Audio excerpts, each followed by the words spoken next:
I'm sitting in a nice sunny room, which is a big relief after the 2 days of gloom that we've had. So feels like a real gift just to sit up straight and be in the sunshine. I was talking to Corinna this morning over breakfast, and I said, yeah, I'm giving the talk at the all-day sit today. And then we started laughing because we realized that in the world of Zoom, the all-day sit has become a morning sit, but somehow I still refer to it by the old language. And of course, for me, raises the question about Zoom and our dharma Zoom world. So by sitting for 3 periods instead of 4 periods, instead of for 8 periods, are we missing out on a chance in some way? Are we missing the chance to get struck by some thunderbolt and to realize something? Also, we have to, we'll be doing our Ango retreat starting next month. But we do them very differently now than we did when we were all able to gather at Garrison or at Wisdom House. So are we missing a chance there? Are we unavoidably watering down the Dharma and just making the best of circumstances? Or alternatively, are we not missing anything? Is our practice not vividly alive each moment that we sit in zazen, and particularly as we realize the profundity of sitting zazen with our Dharma friends in Sangha. So, this can be quite problematic from us in our normal way of looking at things. Our normal way is sometimes is to think, well, if I do a lot of zazen, I'll realize something. And as I was reading, I came across the story of a monk who became a very famous master. His name was Sui Feng. And I believe he had the similar problem of looking at practice, particularly zazen practice, as a means to get to somewhere he thought he wanted to go. And there's an early story about him that kind of illustrates the kind of student he was. I think many of you will be familiar with the type. So he was working as an assistant in the kitchen under one of his early masters, Dongshan Liangjie, who founded the Chinese lineage of Soto Zen. He was working in the kitchen, straining rice, and Dongshan, the master, came into the kitchen and said, tell me, are you straining the grit out of the rice or the rice out of the grit? And being a good Zen student, Sui Feng turned the pot upside down and everything spilled out on the counter. And Dongshan just simply said, well, what will the monks eat? So that's Wei Feng right from the beginning had some insight, and yet at the same time was attached to some idea of practice that prevented him from looking outside himself and seeing his practice encompassed the whole world, not just whatever happened to be going through his head at the moment. And in subsequent stories about Sui Feng, we see the same pattern, the desire to stand out, to be iconoclastic,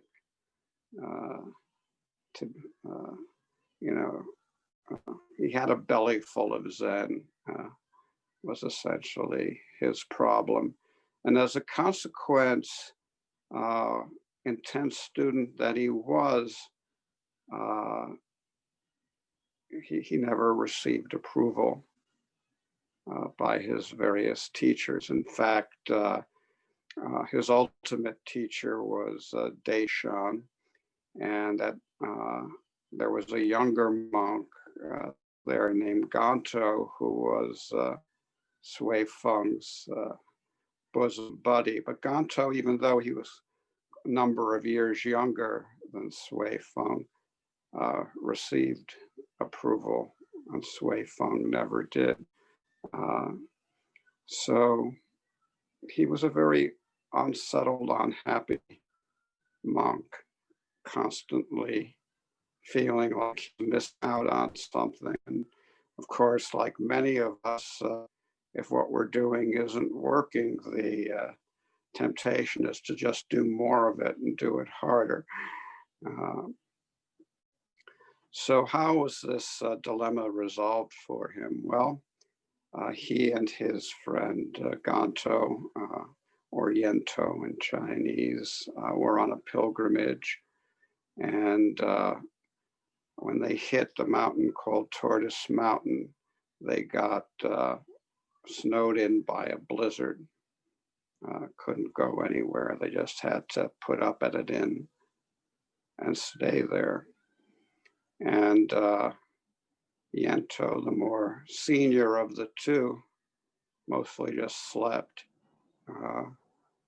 whereas Sui Feng did zazen night and day.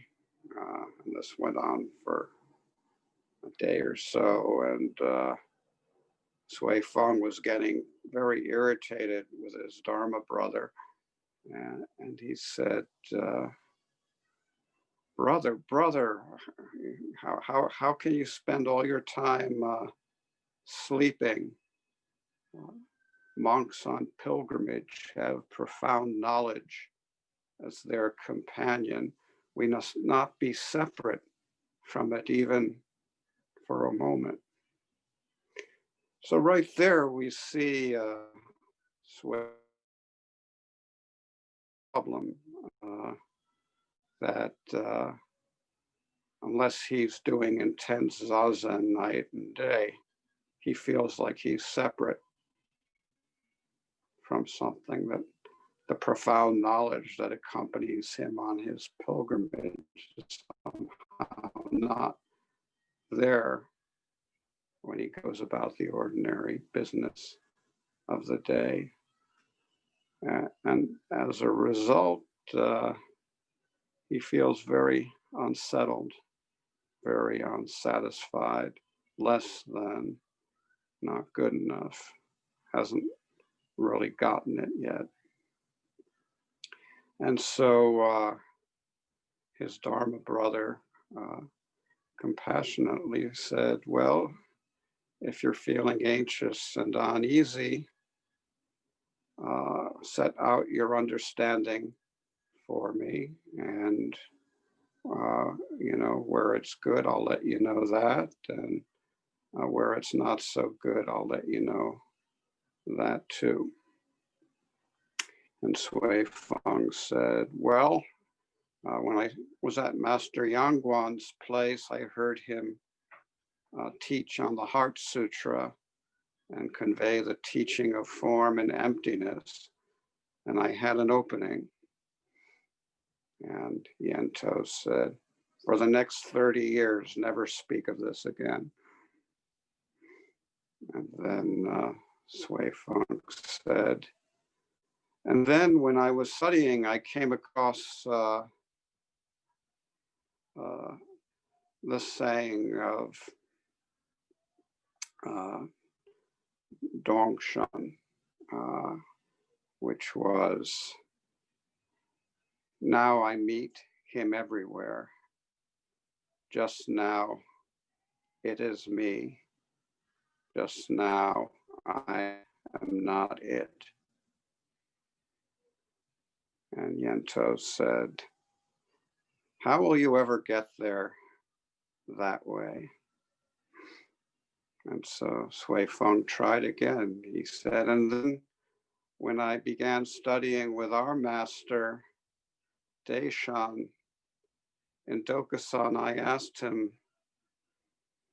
can this student ever attain the way? And Deshan hit me with a stick and said, what are you saying? And at that moment for me, it was like a bottom falling out of a bucket. And Yento said, haven't you ever heard it said that what comes in the front gate is not the true way? What comes in the front gate is not the true way. So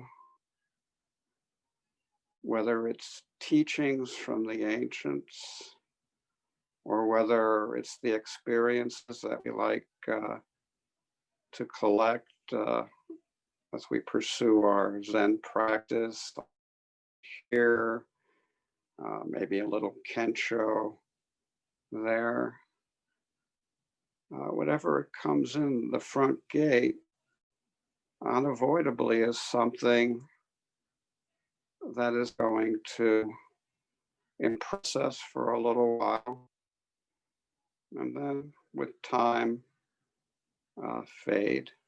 We'll learn from it, we'll deepen from it, but we'll have the same sense that Sui Feng had, that, well, at that moment I had profound knowledge. Profound knowledge was my companion,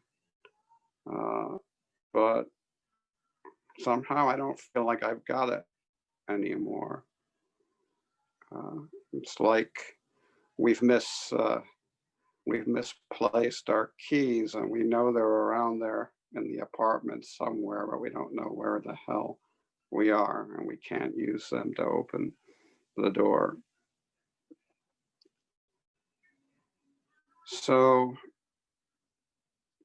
finally, Yento said, after saying what comes in the front gate can't be the way, he went on to say, if you want to expound a great teaching, it must flow out from your own breast. One day, your teaching and mine will cover heaven and earth. And at that moment, Sui Feng's doubts were set to rest, and he said, how wonderful. Today on Tortoise Mountain, I've attained the way. And so it was. Today, his teaching covers our heaven and our earth. Today, we sit on Tortoise Mountain. So what was Ganto pointing at there? If you want to expound a great teaching, it must flow from your own breast. Can't flow in through the front gate. can't be about insights you've collected. It has to flow from you. Well, certainly one way it flows from us, one way that we expound a great teaching is what we're doing this very morning, sitting upright in the samadhi of the Buddhas and ancestors. Our way in Soto Zen is not to collect experiences, but directly point to the truth just by sitting upright and letting the profound teaching flow from our own breast. I was talking the other day with Roshi about Sawaki Roshi, who had a slogan that zazen is good for nothing. And Dogen Zenji says zazen is the supreme of the supreme. And oddly enough, I believe that they're saying exactly the same thing. Zazen encompassing our entire life, our entire world at this moment, it can't be stepped out of and compared to anything. You can't say zazen is better than eating a hamburger, or you can't say it's worse than eating a hamburger. Zazen is incomparable. Sawaki Roshi was in Zazen very early in life because when he was not even a monk at Eiheiji, but basically just a kind of janitor there, he says he didn't really know much. He hardly even knew how to do zazen, but he was convinced it was the way. And so when the monks were out on their breaks, he would go into the Zendo and sit in zazen as best he understood what it was at the time. And as he was sitting there, the cleaning woman came in and started tidying up. And as she passed him, as he was sitting in zazen, she did 3 full bows to the Buddha, which was young Sawaki Roshi sitting there knowing what he was doing. And Sawaki said, well, this old woman, she used to bully me unmercifully all the rest of the time. Here I was sitting in Zen, she was bowing to me. There must be something to the zazen business. So far from being something that we're doing in order to get enlightenment, when we sit in zazen, whether it's our first day ever trying it, which it was close to Sawaki Roshi's first day, or whether we've been doing it for many, many years, right there, the world settles down. Right there, the world reflects back the samadhi of the Buddhas and ancestors. Dogen Zenji describes it this way. He says, when even for a moment you sit upright in samadhi, expressing Buddha mudra, the whole world of phenomena becomes Buddha mudra, and the entire sky turns into enlightenment. So does that feel like what's been happening for us this morning? We are constantly bamboozled by the fact that our zazen usually doesn't feel like anything special. We just sit, we let go of our thought, and we return. And we do this over and over again. Our legs hurt or they don't. Our back hurts and they don't. When the period's over, we get up, and in the Zoom world, we don't do kinhin. We take a short break and refresh ourselves for further zazen.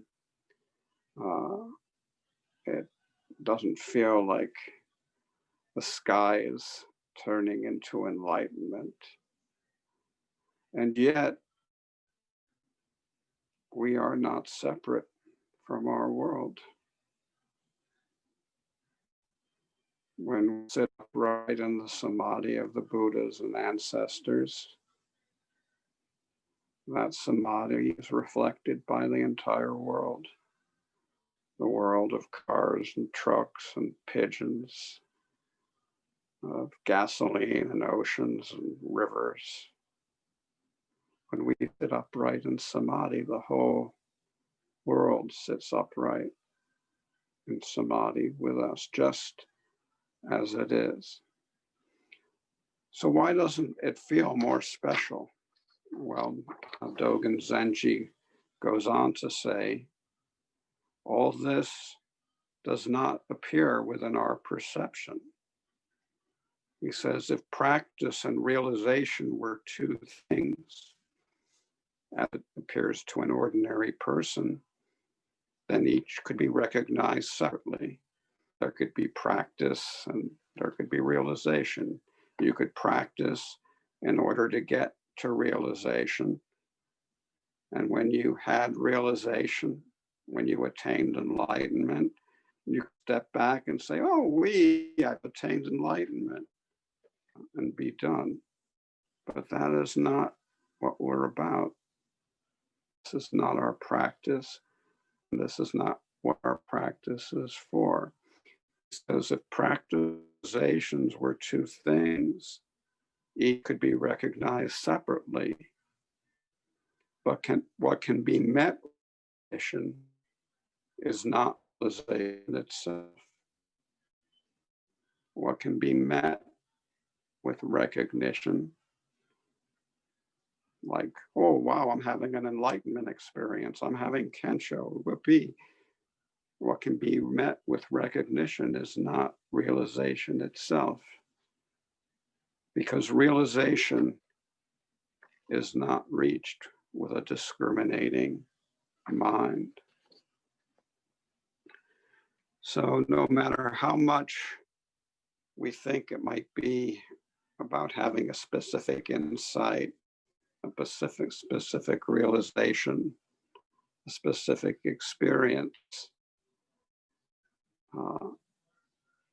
if our mind is discriminating, if we think we're attaining something, getting something, reaching something, if we're standing apart and looking at it, then we're in the same position as poor Sui Feng, who felt that when he was eating, sleeping, resting, laughing with his friends, that he was separate from profound knowledge, that the profound knowledge was not his constant companion as he claimed to believe, because as soon as he wasn't doing intense zazen or having some kind of special experience, then he felt separate from it. He felt lost. As he said to Ganto, I feel anxious in my mind. I haven't settled it yet. Good news is that it's not just on our cushions that the samadhi of the Buddhas and ancestors is our birthright. When we get off our cushions and go about the other business of our lives, the samadhi of Buddhas and ancestors also right there, never separate from where we are, even for a moment. Again, Dogen has a beautiful way of expressing this. He says, the samadhi of the Buddhas and ancestors occurs not only while sitting, but like a hammer striking emptiness before and after, as its exquisite sound permeates everywhere. So its exquisite sound permeates making breakfast, taking care of the kids, taking the car to the shop, going to the store in a mask. Its profound knowledge accompanies us wherever we may be, whatever we may be doing. But in order for the samadhi and the Buddha and ancestors to be reflected back to us, we need to practice. We need to practice the precepts, the ethical teachings. We need to practice being awake and aware, because if we don't, what will be reflected back to us by the mirror is simply our own greed, anger, and ignorance. And that will be our world. To make the samadhi of the Buddhas and ancestors our world, we need to practice. And between that practice, that vow, that commitment, and the enlightenment that lights up the sky, as Dogen says, or the teaching that fills heaven and earth, as Ganto said, between our little actions and that, there is not the slightest separation at all. We will be expounding a great teaching, and it will be flowing forth from our own breast.